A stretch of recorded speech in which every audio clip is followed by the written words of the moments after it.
ইন্না লিল্লাহি জান্নাতান লা ফিহা হুরুন ওয়ালা কসরুন ওয়ালা আসালুন ওয়ালা লাবানুন। প্রিয় বন্ধুরা, রসুল করিম রাউফুর রহিম আলাইহিস সালাতু ওয়াত তাসলিম নিজের মধুময় জবান মোবারক ইরশাদ করলেন যে আল্লাহর প্রিয় মাহবুব বান্দা যারা, অর্থাৎ আউলিয়া কেরাম যারা, তাদের জন্য একটা খাস জান্নাত রয়েছে।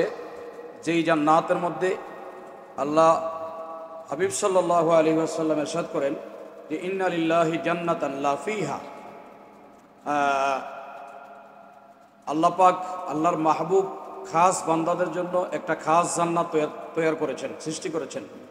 লা ফিহা হুরুন, সেখানে হুর নাই, ওয়ালা কসরুন, এবং অট্টলিকা নেই, ওয়ালা আসালুন, এবং মধু নেই, ওয়ালা লাবানুন, দুধও নেই।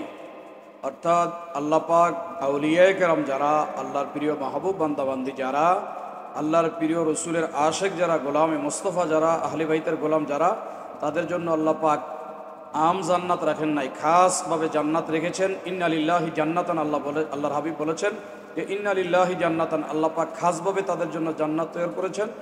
সেখানে না আছে হুর, না আছে অট্টলিকা, না আছে দুধ মধু, সেখানে রয়েছে শুধুমাত্র দিদার এলাহি, আল্লাহর দর্শন রয়েছে, আল্লাহর দিদার রয়েছে। এটাই হচ্ছে আল্লাহর খাস মাহবুব বান্দাবান্দীদের খাস নেয়ামত।